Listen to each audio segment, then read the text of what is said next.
యాపకోసారి ఢిల్లీకి పెద్దసారి వాయే చిన్నసార్లు పోయొచ్చిరి గట్టిగా అడిగినామని కూడా చెప్పిరి అంత చూస్తే గట్టిగానే ఇస్తారు తీసుకొని రాష్ట్రాన్ని ఎలుగులే చేసుకోవచ్చు అని అనుకుర్రు చాలా మంది కానీ ఆఖరికి పైసల మంత్రి నిర్మలమ్మ తెలంగాణ పేరు కూడా నోటెంట వలకలేదు అందుకే తెలంగాణ లీడర్లంతా ఇప్పుడు మస్తు ఉడుకు మీద ఉన్నారు మేమేం పాపం చేసినాం అని మైక్ల ముంగట్టుకొచ్చి ముచ్చట్లు గట్టిగానే చెప్తుర్రు అట్లనే అసెంబ్లీ మీటింగ్ కూడా జోరుగా నడిచింది పాండ్ర చూద్దాం తెలంగాణ వాళ్ళమంటే సెంటర్ వాళ్ళకు గంతనాదానైనమా నిర్మలమ్మ పద్దుల పేరు కూడా వినిపించలేదు గిట్టనేనా చేస్తే అని లీడర్లంతా అసెంబ్లీలో గట్టిగానే గరమైనరు ఇక చెయ్యి పార్టీ వాళ్ళు పువ్వు పార్టీ వాళ్ళు అసెంబ్లీలో మాట్లాడు కాదు ఢిల్లీలో కొట్లాడాలి అన్నట్టు మాట్లాడినరు కారు పార్టీ వాళ్ళు లీడర్ల నడుమ మాటల యుద్ధం గట్టిగా నడిచింది మాజీ సీఎం కేసీఆర్ సారు మీటింగ్లకు వస్తలేడు ఏంటికి అట్లా చేస్తానని సీఎం రేవంత్ సారు గట్టిగా అరుచుకున్నాడు దానికి మేమున్నాం కదా చాలు అన్నట్టు మాట్లాడిండు మాజీ మంత్రి కేటీఆర్ సారు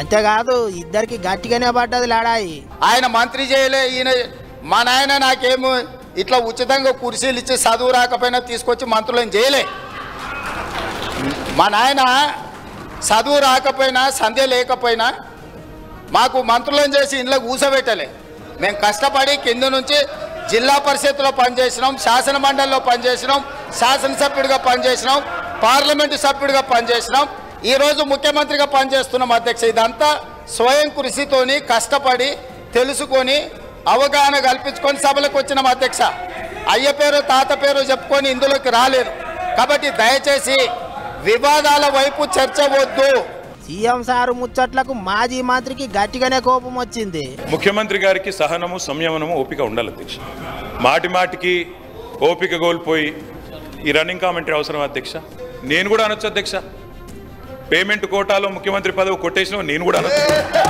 మాట్లాడడం మేము కూడా మాట్లాడతాం అయ్యల పేర్లు చెప్పి పదవులు అంటే రాహుల్ గాంధీని అంటుండా రాజీవ్ గాంధీని అంటుండా నాకు తెలియదు అధ్యక్ష ఎవరిని అంటుండ అధ్యక్ష ఆయన ఎవరి గురించి మాట్లాడుతున్నాడు గిట్లా మాటకు మాట అన్నట్టే నడిచింది మీటింగ్ అంతా ఇక ముఖ్యమంత్రి కాన్ నుంచి చెయ్యి పార్టీ వాళ్ళంతా ఢిల్లీకి పోయి అడిగిన రూపాయి ఇయ్యలేదని కారు పార్టీ వాళ్ళు అంటే తొలత సంది పువ్వు పార్టీ వాళ్ళకు వంతబాడుతాంది కారు పార్టీ వాళ్ళే అన్నట్టు ఆడిపోసుకున్నారు సర్కారు వాళ్ళు పువ్వు పార్టీ వాళ్ళు పార్లమెంటులో ఏ బిల్లు పెట్టినా కారు పార్టీ వాళ్ళు సపోర్ట్ చేసిండ్రు అని సీఎం సార్ గట్టిగా మాట్లాడిండు మస్తు గరం నడిచిన ముచ్చట్లు ఇక బలగం ఉన్నది కాబట్టి ఎగస్ పార్టీ వాళ్ళు ఒక్కళ్ళు లేస్తే చెయ్యి పార్టీ వాళ్ళు 10 మంది లేచిండ్రు ఇక అంతకు ముందు మాజీ మంత్రి కేటీఆర్ సారు పుట్టినరోజని పొద్దుగాలనే అసెంబ్లీ కాడ కారు పార్టీ లీడర్లంతా గలేమి లాయించిండ్రు సర్కారు వాళ్ళు రుణమాఫీ చేసిండ్రు అనే సంబురంలో యాదాద్రికి వెళ్లి లడ్డూలు తీసుకొచ్చి అసెంబ్లీ కాడ పంచి పెట్టిండు భువనగిరి ఎమ్మెల్యే బీర్లా ఇలయ్య అయితే బయట అందరూ లడ్డూలు తిన్నారు గాని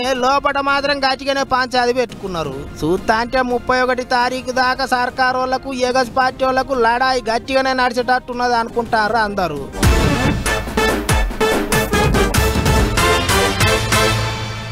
పోయిన 5 ఏళ్లలో పాత సర్కారోళ్ళు ఏమేం చేసిర్రు ఎట్లెట్లా చేసిర్రు అన్నీ ఓ దిక్కు కొత్త సర్కారోళ్ళు పబ్లిక్కు పూసగుచ్చుతుంటే ఇంకో దిక్కేమో ఈ 40 రోజులల్లా కొత్త సర్కారోళ్ళు అట్లా చేసిర్రు ఇట్లా చేసిర్రు అని చెప్పనీకి ఢిల్లీలో పంచాయతీ పెట్టిర్రు పాత సర్కారోళ్ళు భలే రంజగా నడుస్తున్నది ఇప్పుడు ఏపీలో రాజకీయం వాళ్ళు పాత లెక్కలన్నీ తీస్తుంటే వీళ్ళు కొత్త లెక్కలు చెప్తుర్రు మరి ఇక లెక్కలేంటి ఇక కదేందో ఒక్కసారి చూద్దాం పారు తెల్ల కాగితాలు విడుదల చేసుకుంటా పాత సర్కారోళ్ళ మీద ఏపీ పబ్లిక్ కు పూసగుచ్చుతా అన్న సీఎం సారు ఈసారి అసెంబ్లీ సాక్షిగా ఇంగిన్ని ముచ్చట్లు చెప్పుకొచ్చిండు 5 ఏళ్లలో మందు రేట్లు ఎట్టెట్లా పెంచిండ్రు అనే దాని మీద సారు పేంతసేపు మాట్లాడిండు ఇది చాలా భయంకరమైన పెద్ద స్కామ్ ఇవన్నీ కూడా మనం చూసినప్పుడు నాన్ డ్యూటీ పెయిడ్ లిక్కర్ ఎంత పోయింది అవన్నీ ఉన్నాయి ఫైనల్ గా వాస్తవాలన్నీ బయట రావాలి అందుకనే ఈ ప్రభుత్వం దీన్ని సిబిసిఐడి ఎంక్వైరీ కేసు అదే సమయంలో దీని అవసరమైతే ఈడీ సపోర్ట్ కూడా తీసుకోవడానికి పెద్ద ఎత్తున క్యాష్ ట్రాన్సాక్షన్ జరిగాయి కాబట్టి వారికి కూడా రెఫర్ చేస్తాం అన్ని విధాల చర్యలు తీసుకుని మళ్ళా ప్రజల ప్రాణాలు కాపాడడానికి ఈ రాష్ట్ర ఆదాయాన్ని ఏ విధంగా దుర్వినియోగం చేశారో అవన్నింటిపైన యాక్షన్ తీసుకోవడానికి ప్రభుత్వం సిద్ధంగా ఉంది. బూమ్ బూమ్ బీర్ల కానుంచి సురువు చేస్తే తీరొక్క బ్రాండ్ల మందుల మీద సారు మస్తు ముచ్చట్లే చెప్పిండు. అటు మండలిల మంత్రి లోకేష్ సారు ముచ్చట జోరుగా నడిచింది. అమ్మకు వందనం పథకం కింద 15,000 ఇంట్లో ఒక్కళ్ళకే ఇస్తారట అని మొన్నటిదాకా ఏగస్ పార్టీ వాళ్ళు గాయ చేసిండ్రు కదా. ఇక దానికి మంత్రి సార్ ఏమన్నాడో చూడర్రే. ఎన్డీఏ ప్రభుత్వం అధికారంలోకి వచ్చే ముందల చాలా స్పష్టంగా ఎంతమంది బిడ్డలు ఉంటే అంతమంది బిడ్డలకి ఇస్తామని హామీ ఇస్తాం జరిగింది. ఆ హామీకి మేము కట్టుబడి ఉన్నాం. రెండో అంశం అధ్యక్ష, అందుకే గైడ్ లైన్స్ రూపొందించడానికి కొంచెం సమయం కావాలని అడిగాం. నేను కూడా ఇది కొంచెం సీరియస్గా తీసుకుంటున్నా. పకడ్బందీగా ఇది అమలు చేయాలనేది లక్ష్యంతో మేము చేస్తున్నాం అధ్యక్ష. సో మీకు ఎలాంటి సందేహంలో అవసరం లేదు. అర్హులు ఎంతమంది ఉన్నా ఇవ్వాలనేదే ఎన్డీఏ ప్రభుత్వం లక్ష్యం. అది మేము సాధిస్తాం. రెండోది, ఇది బోర్డు ప్రభుత్వం ప్రైవేట్ పాఠశాలలకు వెళ్ళే విద్యార్థులకి వర్తిస్తుంది. అంతేకాదు పాత సర్కారు వాళ్ళు ఉన్నప్పుడు 3వ తరగతి సంజయ్ ఇంగ్లీష్ మీడియం పాఠాలు చెప్పిండ్రు కదా, దాన్ని రద్దు చేయాలని సూచనలు వచ్చినాయట. ఇంగ్లీష్ మీడియం ఉండాలే గాని నెరి గంత చిన్నప్పటి సంది తెలుగును దూరం చేయొద్దు కదా అన్నట్టు మాట్లాడిండు సారు. ఇంగ్లీష్ మీడియం అవసరం కాదని నేను అనట్లేదు. ఈరోజు పోటీ పడాలి, ఇతర దేశాలతో మన పిల్లలు పోటీ పడాల్సిన అవసరం ఉంది. ఇంగ్లీష్ మీడియం చాలా అవసరం. అదేవిధంగా నాలాగా వాళ్ళు మళ్ళీ మాతృభాషలో మాట్లాడడానికి ఇబ్బంది పడకూడదు. అది కూడా చాలా కీలకమైంది.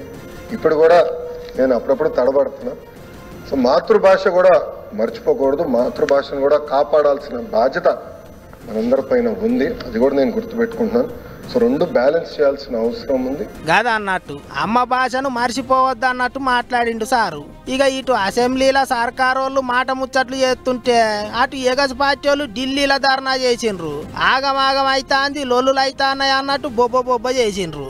Where within 45 days of coming into power, you have a situation where more than 30 people have been murdered, where you have more than 300 people on whom you have assaults taken place, which led to attempt of murder, where you have more than 560 properties, private properties vandalized, where you have more than 490 government properties also vandalized, where you also have more than 1,000 cases where you have a situation of assaults taking place, private properties destroyed, people walking into the houses, destroying the properties within, where plantations have been destroyed. That is the plight of affairs in Andhra Pradesh. గిట్లా ఢిల్లీల వీళ్ళు గల్లీల వాళ్ళు అన్నట్టు అవుతుంది. మరి ఇక ఎట్లా ఢిల్లీలో ధర్నా ఒడిచింది కాబట్టి మిగిలిన 2 దినాలన్న ఫ్యాన్ పార్టీ వాళ్ళు మీటింగ్లకు పోతే మంచిగా ఉండు కదా అనుకుంటారు ఇప్పుడు చాలా మంది.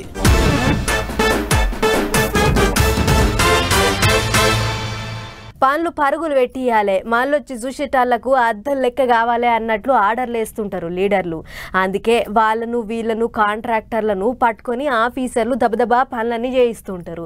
అయితే పనులు రువ్వడిగా చేయాలి అనేటోళ్ళు మరి బిల్లులు కూడా రువ్వడిగా ఇవ్వాలి కదా. పనేమో టైంకు కావాలి, పైసలేమో టైంకు ఇయ్యరా అని పట్నంలో లొలికి దిగిర్రు కాంట్రాక్టర్లు. ఇక వాళ్ళ తిప్పలేంటియో ఒకసారి చూద్దాం పారి. దయచేసి నాకు లోపల తీసుకుని నేను పోలీసులు పెట్టుకుంటున్నా. నాకు బిల్ అయినా చేయండి, లేకపోతే లోపల అరెస్ట్ చేయండి, ఏమైనా చేయండి. నాకు బిల్ అయినా చేయండి, లేకపోతే మీరు అరెస్ట్ చేసి నాకు తెల్లగూడలో చల్లపల్లి లైట్ వెళ్ళగలమండి. మంచిగా 3 పిల్లలు తెచ్చి పెడితే మంచిగా బతుకుతాను. కానీ ఇప్పుడు ఇంట్లో ఉండాలని అయ్యో ఎంతగానం తిప్పలైతుందో ఏమో మరి. అన్నకు జైల్లోనన్న పెట్టి 3 పూటల తిండి పెట్టుర్రి అని వేడుకున్నాడు. ఇక గీ అన్నం చూడుర్రి. లేబర్ పేమెంట్ ఇవ్వడానికి లేదు, పిల్లలకు ఫీజులకు లేదు, ఇంట్లో అనారోగ్యంతో బాధపడుతున్న తల్లిదండ్రికి హాస్పిటల్ ట్రీట్మెంట్ కు డబ్బులు లేవు. గత 15 నెలలుగా 50 లక్షల కోట్ల రూపాయలు పెండింగ్ పడి కాంట్రాక్టర్లందరూ సూసైడ్ చేసుకొని చనిపోయే పరిస్థితి వచ్చింది. ఏం చేయాలి చెప్పుర్రి. కూలిచ్చి తన్నిచ్చుకున్నట్టు తయారైందట కాంట్రాక్టర్ల పరిస్థితి. చేసిన పనులకు బిల్లులు చెల్లించుర్రి సార్లు అని తిరిగి కాళ్ళకున్న చెప్పులు అరుగుతున్నాయట గాని దమ్మిడి ఇస్తలేరట. వీళ్ళంతా జీహెచ్ఎంసీ పరిధిలో సర్కారోళ్లకు పనులు చేసి పెట్టిన కాంట్రాక్టర్లట.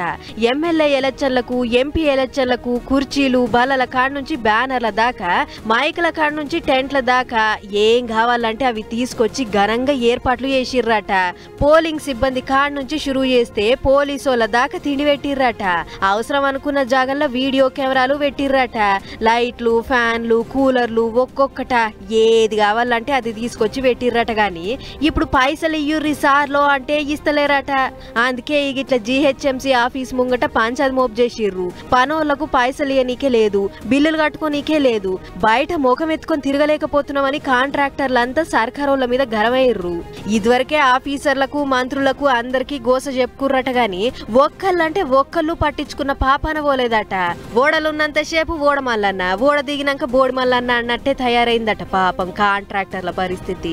ఎన్నిసార్లు లొల్లులు చేసినా పోలీసు వాళ్ళని పెట్టి ఎలగొడుతుర్రట. గాని పైసలైతే ఇస్తలేరట. 100 కోట్ల బిల్లులు. మరిగా ఎప్పుడు ఇస్తారో ఆ కాంట్రాక్టర్ల ముఖం ఎప్పుడు తెల్లగైతుందో.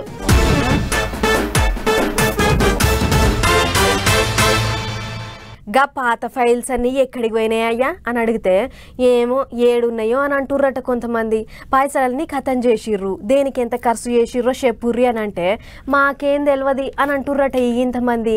ఏం అడిగినా జమీందార్ల లెక్కన అని అంటుర్రట. కానీ ఆయమన్న సమాధానం అయితే చెప్తలేరట. ఏందో నవాబుల్ లెక్క చేస్తుర్రట ఏపీలో కొంతమంది సర్కార్ ఆఫీసర్లు. అందుకే గట్టినే కోపానికి వచ్చిండట ఉప ముఖ్యమంత్రి పవన్ కళ్యాణ్ సారు. ఆ సంగతి ఎందుకు చూద్దాం పారోసారి. సర్కారు మారినప్పుడల్లా ఎమ్మెల్యేలు, మంత్రులే కాదు ఆఫీసర్లను కూడా మార్చుకోవాల్సి వస్తున్నది. మరిగా అట్లున్నది పరిస్థితి.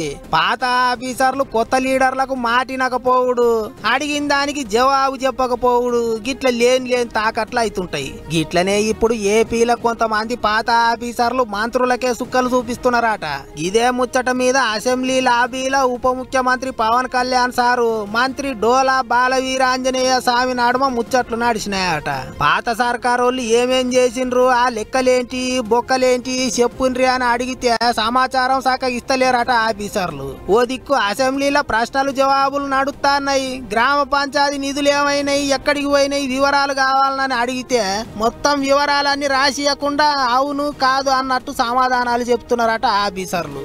ఎస్సీ ఎస్టీ నిధులు ఏం చేసిండ్రు, ఎక్కడికి పోయినాయి పైసలని అడిగితే ఆ వివరాలు ఇయ్యలేదట ఆఫీసర్లు. మంత్రి డోలా సారు గట్టిగా గరం అయిందట.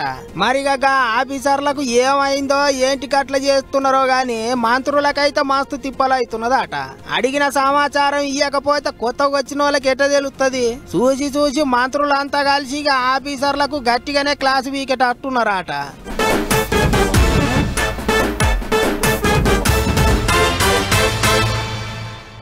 మొన్న మా ఊళ్ళో ఒక అక్కకు పురిటి నొప్పులు చురువైనాయి. అదెమ్మటే గమనించిన వాళ్ళ ఇంటోళ్ళు అంబులెన్స్కు ఫోన్ కొట్టిర్రు. ఏముంది జర్ర చేపట్లనే కుయి కుయి అనుకుంటే బండి రానే వచ్చింది. ఎక్కించకపోయి కాన్పు చేస్తే బియ్యం నసొంటి పొలగాడు పుట్టిండు. సరే గిట్లా అన్నీ అనుకున్న సమయానికి అయితే ఏం తిప్పలు ఉండదు. కానీ భద్రాచలం సర్కార్ దవాఖానోళ్ళు గర్భిణీలకు కాన్పు చేయాలని ఎమ్మెల్యేకి ఫోన్ కొట్టిర్రట. మరి ముచ్చటిన ఎమ్మెల్యే ఏం చేసిండో మీరే చూడుర్రి. Bhadrachalam MLA Tellam Venkatrao sir MLA కొలు ఇడిచిపెట్టి డాక్టర్ అయ్యిండు. హగ్గ ఎందుకేమైందని పర్షన్ కాకుర్రి. కొలు ఇడిచిపెట్టిండంటే జర్రసేపు ఎమ్మెల్యే అని మర్చిపోయి డాక్టర్ అయిండు అన్నట్లు. ఇక ఇదివరకే సార్ పెద్ద డాక్టర్ అని అందరికి ఏరుకున్న ముచ్చటనే కదా. అట్లా భద్రాచలం సర్కార్ దవాఖాన్లా 2 గర్భిణీలకు సార్ కాన్పు చేసిండు. పొద్దులు నిండిన 2 అక్కలకు ఆపరేషన్ చేస్తే ఒకరికి మగపిల్లగాడు ఇంకొకరికి ఆడపిల్ల పుట్టిందట. తల్లి బిడ్డలు అందరూ మంచిగానే ఉన్నారట. Doctor come MLA Venkatrao sir సమయానికి వచ్చుడుతోని 2 అక్కలకు పెద్ద గండం తప్పి అంతా నిమ్మలబడ్డరాట. అయితే భద్రాచలం దిక్కు గోదావరి రువ్వడిగా పారుతుందని చూపించినాం కదా. వరదలు జయంగా రోడ్లు బాలేక జనం అటు ఇటు పోలేక చాలా తిప్పలు పడుతుర్రు. అందుకే ఎందుకైనా మంచిదని బాలింతలను ఏరియా దవాఖానకు తోలిచ్చిర్రట. మరి అంత బానే ఉంది గాని దవాఖాన్లో 5 మంది ఆపరేషన్ చేసి డాక్టర్లుంటే అండ్లకి నడుమ 4 వేరే జాగలకు తబాదాలయ్యిర్రట. ఇక మిగిలిన ఒక డాక్టర్ కమ్ దవాఖానా పెద్ద సారు ఏదో పని మీద కోర్టుకు పోయిండట. దవాఖాన్ల షరీకైన అక్కలకు నొప్పులు వస్తుంటే నర్సమ్మలకు ఏం చేయాలో తెలియక కింద మీద అయ్యిర్రట. అంతలే మన ఎమ్మెల్యే సార్ ఆపరేషన్లు చేసుట్ల పేరున్న డాక్టరే. చెప్పనైతే చెప్దాము ముచ్చటెరకై వస్తే మాత్రం లక్కే అని ఫోన్ కొట్టిర్రు.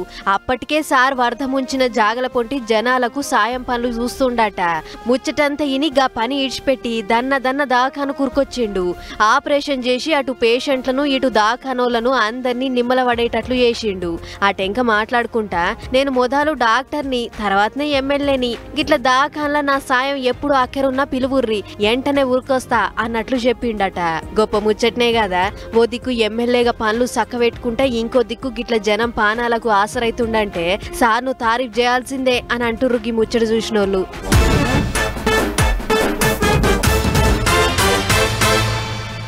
వ్యవసాయం మొదలు పెట్టంగానే ఇత్తనాలు ఎరువులు ఇంకా అటు ఇటు ఖర్చు మందమని రైతులు బ్యాంకులలో పెట్టుబడి కింద బాకీలు తెస్తుంటారు.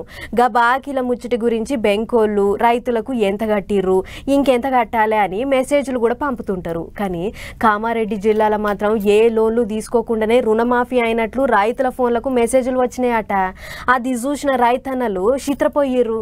హగ్ రుణమాఫీ అయితే ఎక్కడన్నా సంబరపడతారు కానీ చిత్రపోవుడేంది అని అంటారా? అయితే ముచ్చట చూడు.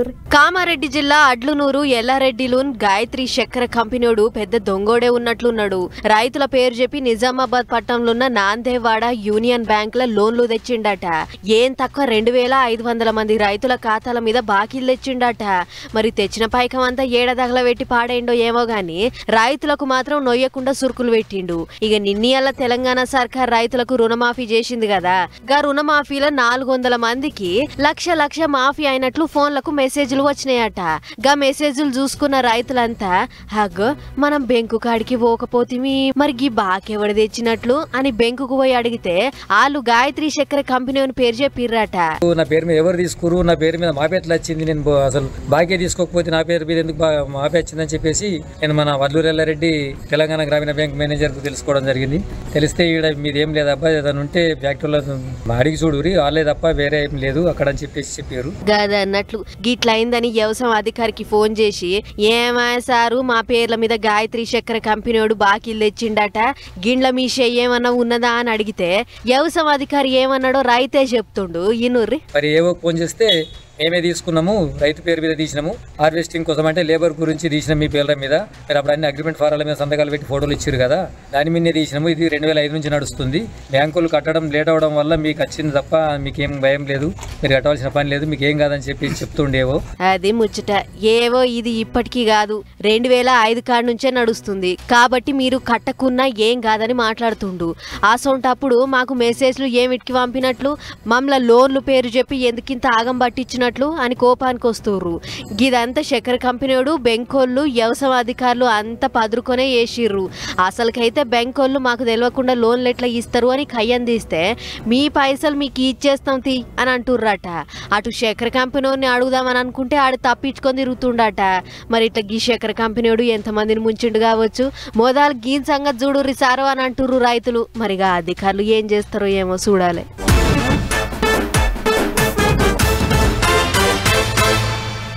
చల్ల మరి వన్ వాటి పటాస్ న్యూస్ ముచ్చట్లు ఇంకో ఎపిసోడ్లో మళ్ళీ కలుసుకుందాం. నమస్తే.